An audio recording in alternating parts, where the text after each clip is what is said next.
All right, today I'm going to finish the molecular evolution notes. Uh, well, actually, I should say finishing the human evolution notes, but I'm going to go through the molecular evidence of evolution. Most of what we know basically is based on DNA, and it helps us learn a lot about who we're related to in the animal kingdom and who we are not. So, we have often we'll see branches of Neanderthal here, Homo sapiens over here, but it's probably more along these lines with a cladogram that created modern humans. Probably the same thing happened with Homo sapiens on that side. The question is, though, often are we the same species or are we different species? All right, so the one thing we look at when we compare humans with other organisms is not just the genes, the DNA sequences, they're very important, but we also look at the genomes and even the chromosomes. And a lot of people say, well, why do we bother? Why does it matter? Well, when we look at things like having an animal model for certain human diseases, the example here is Waardenburg syndrome, and we do have a mouse model that has very similar things. We can actually look at the mouse, study it, and figure out what's going on here. We also have all sorts of different animal models. There's one for in dogs; they have a hemophilia. It's linked just like humans, so we can study it there as well. If we look at entire genomes and compare them, we can find like these broad areas or where we see differences. In the chimps, we have very few differences compared to the baboon. And as we get to more older forms of monkey, it's even further. Uh, Another way we can look at the differences is through hybridization. So by hybridizing, basically we cook the DNA, which causes the DNA strands to split into single-stranded DNA.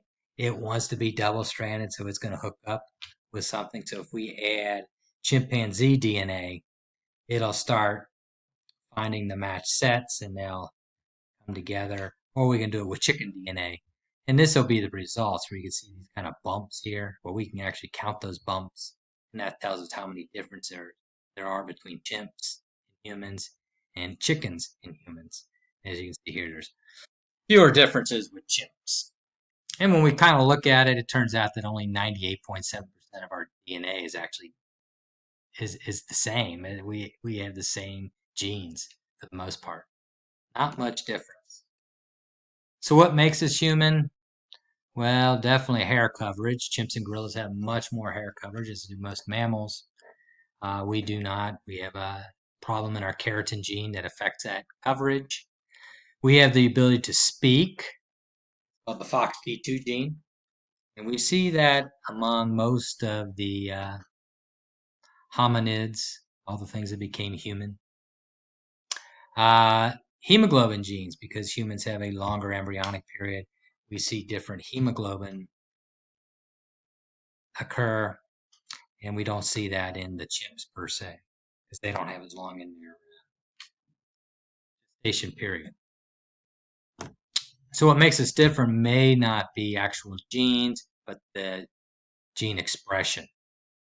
How do we have more genes expressed or not expressed? It turns out the human genome is more complex in how it's organized. We have fewer chromosomes, so it has to be organized differently to have the same genes on less chromosomes. We also have some duplicated regions and things like that as well. As far as finding ancient DNA, we can go back about 17 million years with a magnolia leaf. We're not getting back to the 60 million to find dinosaur DNA, but we do have most of the large mammals of the past. Let's see, if we compare chromosomes themselves, we can look at the karyotypes. They have 48 chromosomes, we only have 46.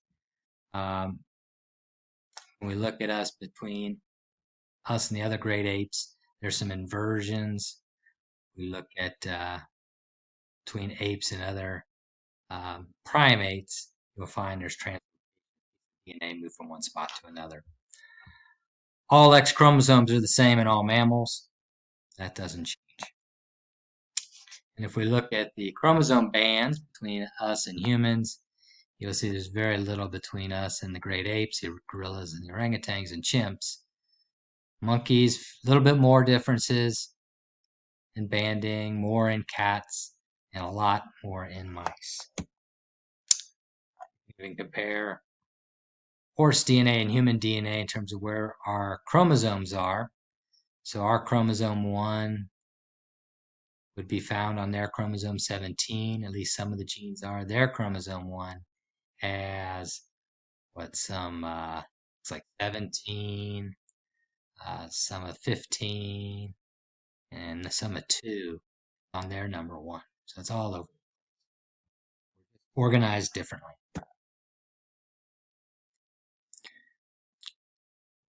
We can also compare protein sequences.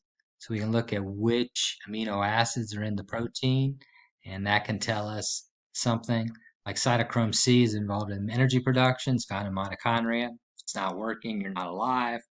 Turns out that all eukaryotes have a functional cytochrome C protein, and 20 of the 104 amino acids that make it up are the same in all eukaryotes. And in human and chimps, it's identical. And just some other examples. No difference between us, just one difference between us and the rhesus, 9 differences between us and the rabbit, 10 in the cow, and it goes up as the further our common ancestor is. All right, another type of genes we look at are the Hox genes. Basically, they make sure that your anatomical parts develop in appropriate places.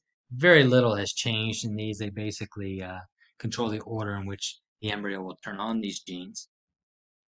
And if it's not right, we get a mutation in it. Like here, there was a duplication of a finger. So you can see this finger here is x-rayed there, and you can see the difference. And that's due to like a little hiccup in the Hox.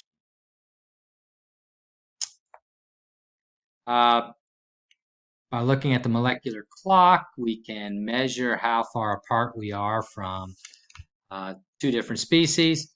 So we can look at how many differences there are between us and chimps. And if you figure the mutation rate that can occur between the 2 sequences, we can determine when our common ancestor existed. The common ancestor we had between us and chimps. And then we can create these cladograms. I'm not going to go through right now. All right, so looking at Neanderthals, looking at their mitochondrial DNA clocks, and we learned that they are a side branch. They're not human. They're kind of cousins. Their genome is 99.5% identical to humans, so they were probably kissing cousins. They could still probably interbreed, not totally separate. We do have Neanderthal DNA. We have looked at the human genome, and if you're of European descent, Caucasian descent, chances are you have 1 or 2% Neanderthal genes in you. But we diverged about 500,000 years ago. We can also look at our maternal lineage by looking at our mitochondrial DNA. That kind of because you get it from your mom. And if you're male, we can look at your Y chromosomes and look how they descended. And that can tell us that we use that mostly for tracing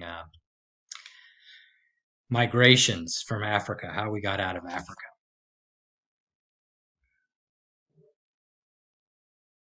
So looking at the mitochondrial DNA and Y chromosomes, we know that the first out of Africa experience was from Africa to Australia. They probably took this land bridge here to get there.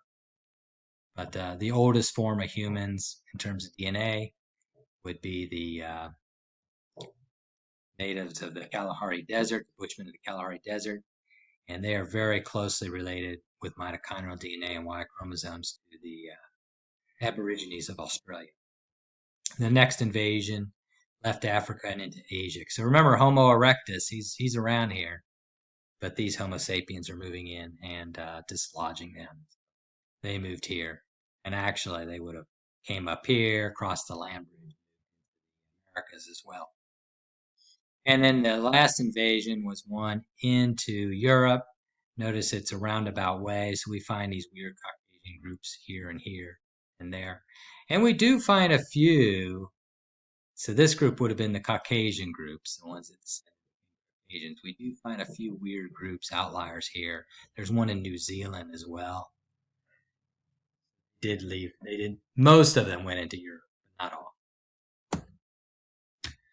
All right, so looking at mitochondrial DNA, we can kind of trace it back to the original Eve, and we can determine that that came from the original Bushmen, and they lived approximately 170,000, 200,000 years ago in Africa. So the out of Africa replacement hypothesis, meaning that Homo sapiens left and kicked out Homo erectus, they're who are living here now. There was another theory that basically the Homo erectus evolved together to become Homo sapiens. That's been proven to be incorrect through mitochondrial DNA and Y chromosomes. We can also look at DNA and trace the origins of African Americans by looking at these DNA charts. These would be the African Americans here. And by comparing them to these other groups, we can see they did not come from North Africa, and probably they match best with West Africa, which makes the most sense since that's the closest part of Africa to the Americas. We can also look at Native American origins. There's some people that said there were 3 different migrations, but if we look at the DNA again, it turns out there's just one migration that occurred 37,000, 23,000 years ago. And it was a long-lasting migration, as long as that land bridge was there, but it was one big migration.